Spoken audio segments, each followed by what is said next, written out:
Welcome to video number 2 of the League of Women Voters presentation on the California statewide ballot propositions. In this video, we are going to discuss propositions 15, 19, and 21.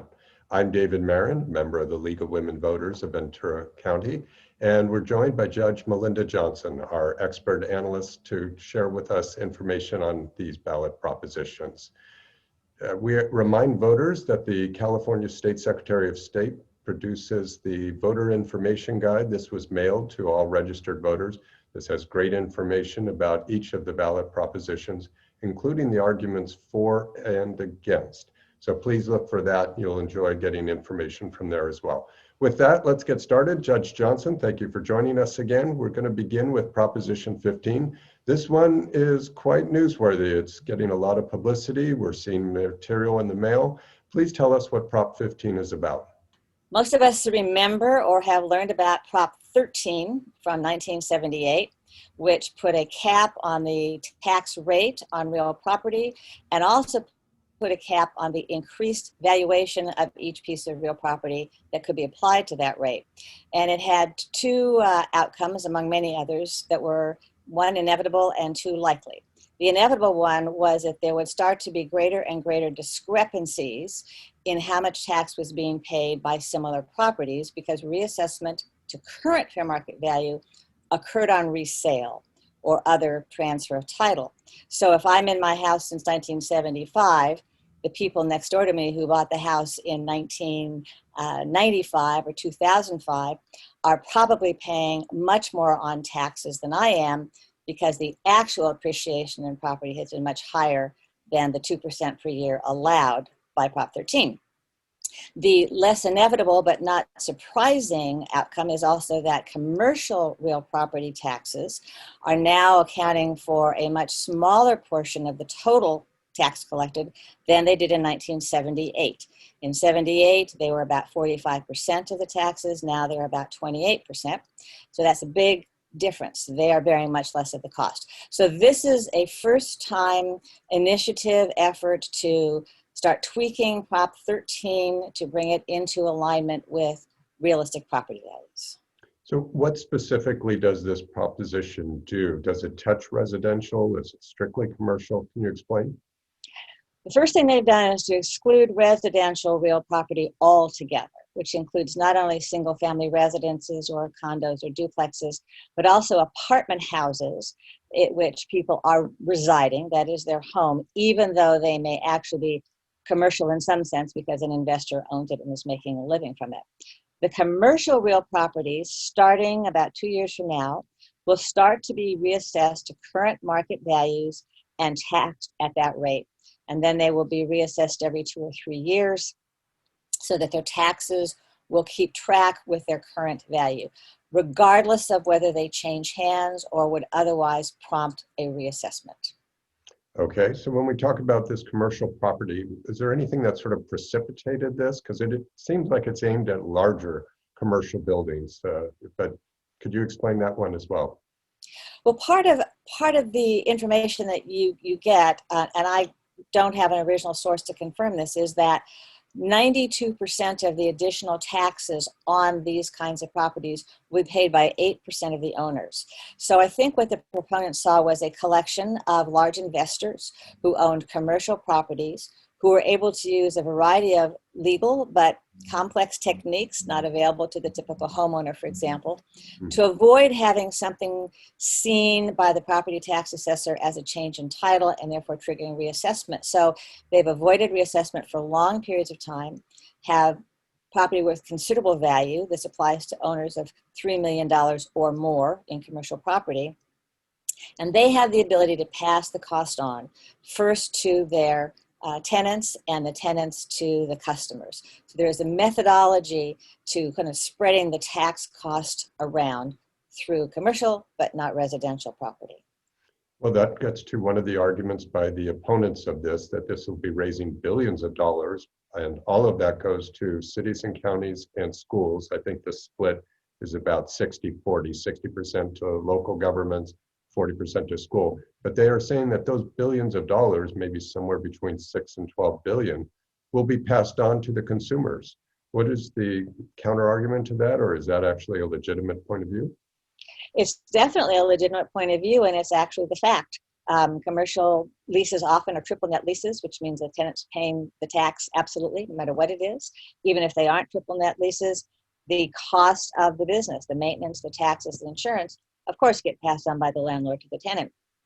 There is an exemption if the commercial property is, partial exemption is occupied by small businesses. That is, businesses having fewer than 50 employees.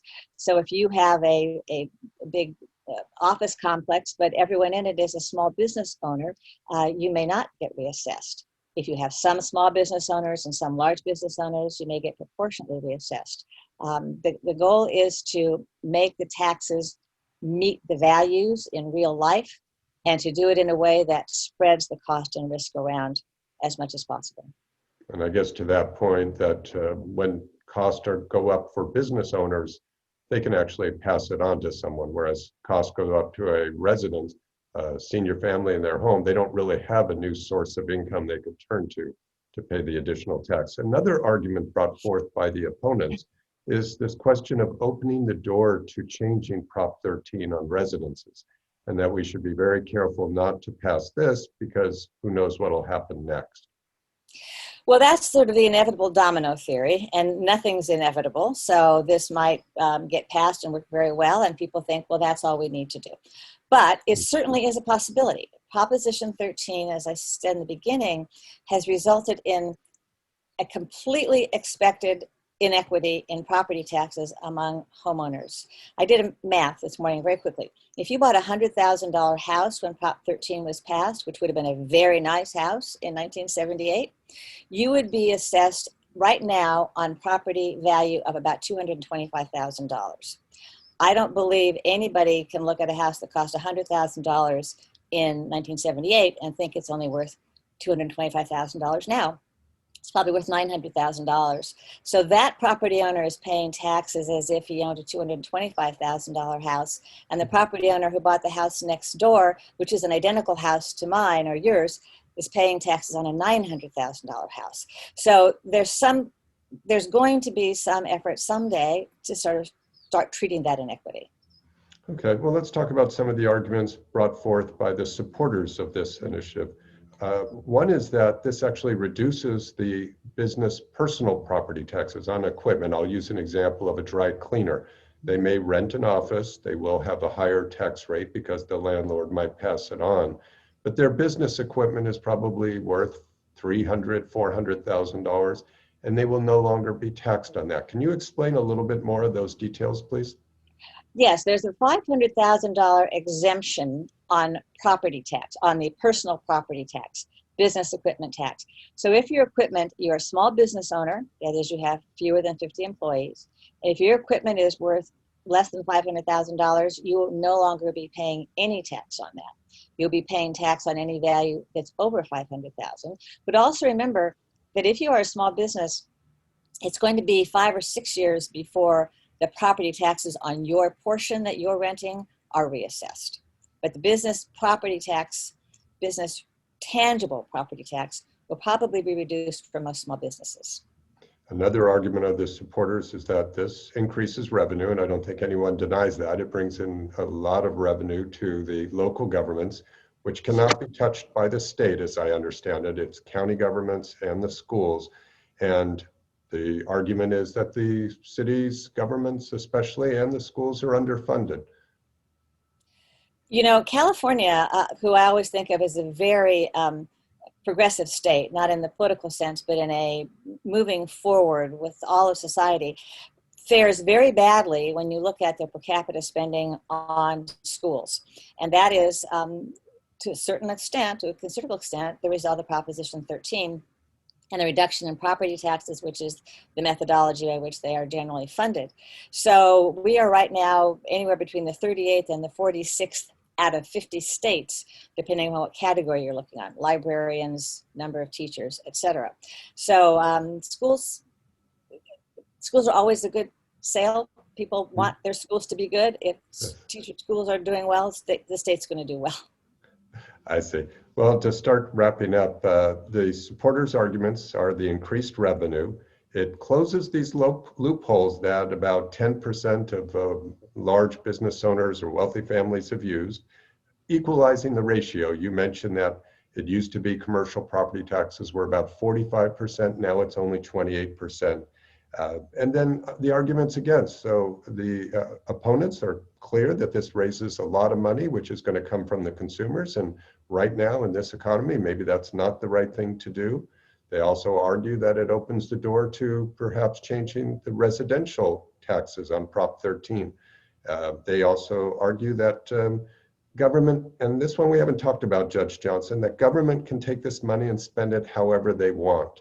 I guess that is true at the local level, but of course you have elected people like city council members who could be voted out. But how important is that as far as the government can use the money however they want? You know, it's what I'll call general fund money for the political entities, cities and counties and so forth. And the responsibility is to be responsive to your own constituents, and they have public meetings and you'll be able to speak about it. So yes, they do have some discretion, but they also have accountability. Could I just correct one thing? This is not fixing loopholes. And I think it's important to understand that. This is addressing a structural defect, what's perceived as a structural defect in the law itself. Yes, you can call it a loophole when you have the ability, because you're a big landowner, to create complex ways in which you don't get reassessed. But it's the lack of reassessment altogether that's the structural basis that this initiative wants to challenge. Thank you for correcting that, and that's why we're honored to have you with us, an experienced judge who can read the law and not necessarily go with the hyperbole of perhaps the supporters, but it does adjust the rules, or it does adjust things where today wealthy owners are able to legally take advantage of some circumstances to prevent reassessments. So thank you for that clarification. So voters, lots to consider here, a lot of pros and cons. That's what our job is, to prepare you to provide the information in a neutral sense. And as you look it over, please consider reading the voter information guide for more information. Judge Johnson, let's move on to Proposition 19. This is one that changes certain property tax rules. Please explain this for our viewers. So Proposition 13 has some exceptions. That was the almost entirely the effect of initiatives. If you were 55, if you had lost your home in a disaster of some kind, you would be allowed to sell your home, or maybe your home had been destroyed, but take the money, purchase a new home, which would normally trigger a complete reassessment, and instead bring your old tax base along with you. So you could roll it over into a new piece of property. There were limitations on that. You could only use it once. You had to use it in the same county in which you lived, and so forth. This increases the ability of persons who are over 55, disabled, or have lost their home to use this function of keeping your tax base while moving now to anywhere in the state, not just in your county, to use it for 3 different exchanges over time, and to use it for a property that was worth more than the property you were leaving. So if you left a $500,000 house but wanted to move someplace else to a $750,000 house, you'd keep your base on the lower value, but then pay regular current taxes on the addition. So it's very beneficial to the persons in these categories. So I believe that's one of the reasons why it's thought that the real estate industry supports this, because it might trigger a lot more sales. Many older people, let's say, who've raised their families, they don't need the larger home, are now in a position where they would like to move to a smaller home, but that smaller home costs way more than what they bought their first home for. Well, possibly, but remember, you're not looking at what they paid for their first home. You're looking at what their first home is worth today. Okay. They might have bought it for $250,000, but if it's worth $500,000 today, they're able to roll that $250,000 base essentially all the way into new property, which could cost much more than $500,000. So it should promote for people 55 and older. We should make it clear that this only applies to people 55 and older, or disabled, or who lost their homes in a natural disaster. Excellent point. Thank you on that. So as far as the reasons to not support this, what would some of those reasons be? Uh, and there's two parts to this, but we'll discuss the first one now, a reduction in taxes. The tax base is reduced. So ordinarily, if you purchase a new home, you're going to get reassessed at the current market value, which is most likely going to be higher. Now there will be many, many sales of houses in which the local community will have to honor the lower tax base. That's a revenue loss for communities. So you alluded to the second half, which has to Yeah. do with inherited property. Please explain Correct. that to our viewers. This was also the subject of initiatives. People live their whole lives in their home.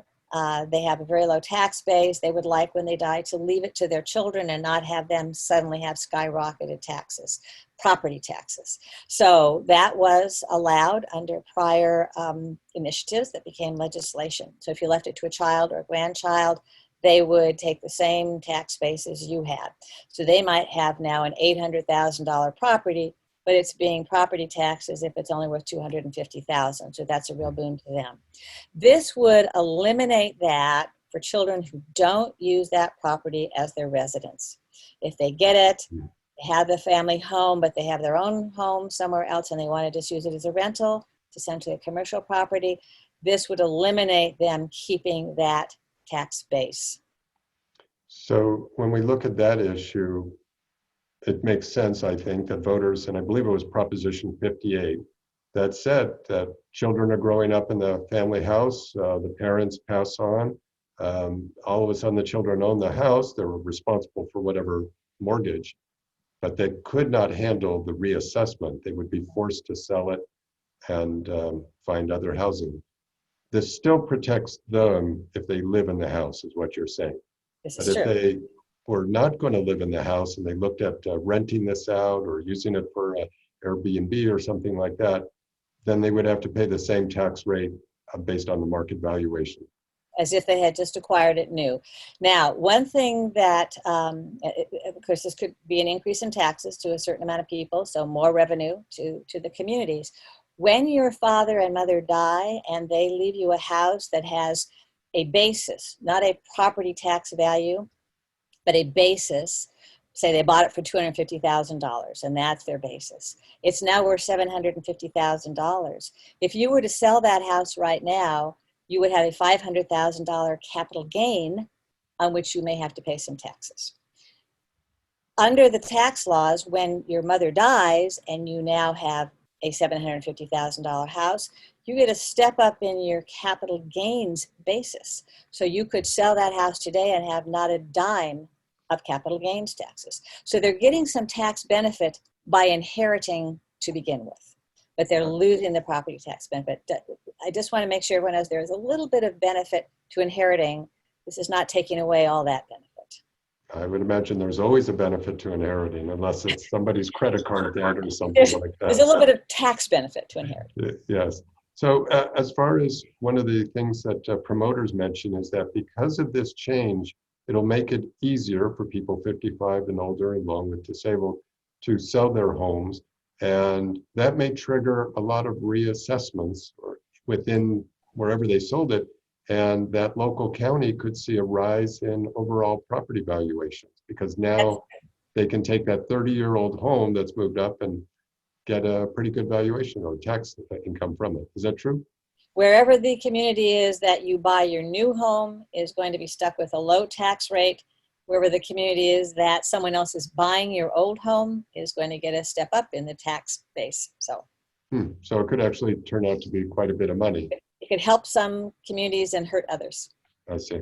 Okay, one thing I'd like to point out, this came from the legislature, and it had somewhat bipartisan support, it seems. This had a little bit more bipartisan than you see usually. So both Democrats and Republicans, some of them support it. But the very important thing is it doesn't change the tax rate. That still stays at 1.1. That is true. Just how you take that to some other city. Okay, let's move on, Judge Johnson, to Proposition 21. This is also somewhat related to residences, and this one has to do with rent control. Please explain this one to our voters. And this is very similar to a ballot proposition that was on, I think, just in the last round, 2018, maybe 2016, but I think it was 2018. There's a statewide rent control law, the Costa-Hawkins law, and it has certain provisions, how much can rent be raised. It doesn't apply to single family homes. It applies to buildings built after a certain year and so forth. This would allow local communities to have their own rent control, which they can't now have. Only the state rent control law applies, their own rent control laws. And it has a variety of provisions for how much a new tenant's rent can be increased over the prior tenants and how much rent can be increased each year and so forth. And it just creates more possible entities to make and enforce rent control laws.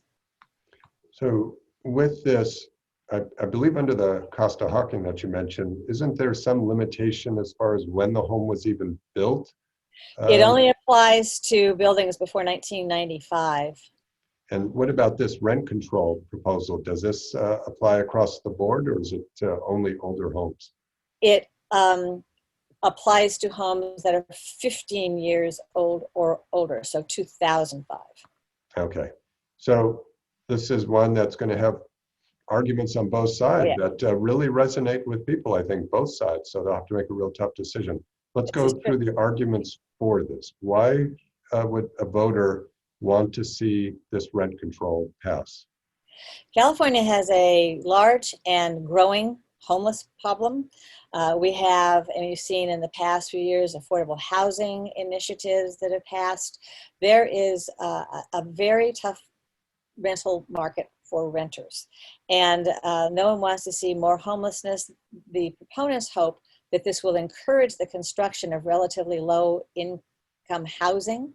Of course, those won't be subject to rent control, but they would be low income housing so that there would be more housing available for renters who can't afford an enormous rent. This also has built in, the landlord must be able to make a reasonable profit. Reasonable is not defined. Oh, interesting. Fair. I think the word is fair. That's not defined. Okay. So why, you said that under this proposal, it may lead to more housing. Why is that? I mean, if you impose a restriction on what a landlord could get, why would they build more housing? It's a lot of assertions in both the pro and con arguments that don't actually make their argument. There's a lot of assertions. I could construct a theory behind that, which is, since a lot of places are having rent control issues, but not new homes, there could be a lot of demand for low income housing among tenants or people who are assisting tenants. But it's hard to actually quantify that or prove that. As far as the arguments against this, I would imagine certainly any apartment landlord, but others too, may have concerns about this. Can you explain some of the arguments against this? Construction construction businesses, chambers of commerce, real estate groups are opposed to it. It is a landlord restriction. Some surprising people oppose it. The NAACP opposes it because they believe it could lead to wholesale evictions. You can evict people, and then you want to charge the new tenant a certain amount of rent. They don't want to have that limited. They want to make sure that they can rent it for what they consider market. Nothing really has changed since 2018, except perhaps the homeless problem has become considerably worse because of the pandemic. Landlords have taken a beating because of eviction restrictions during the pandemic. And then there's a certain personal freedom. There's a capitalism is capitalism. You can't tell me how much to rent my property for. Do we think that if this passes, it's going to eliminate or at least reduce homelessness? Is there a real connection between the two? It's hard to say. It's hard to say. If you have rent control, it certainly increases the likelihood that a lower income person would be able to pay rent and stay. I mean, that seems like a logical inference. Quantifying that effect is very difficult. And I'd like to drill down into the power that cities have. So you said earlier, we have this existing regulation on the books. That's statewide. Now cities would have the opportunity to put in place their own rent control. Right. So I assume that's city councils.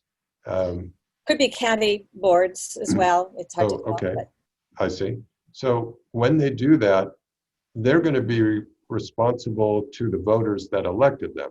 So this may be fought out in every little city. We want rent control, we don't.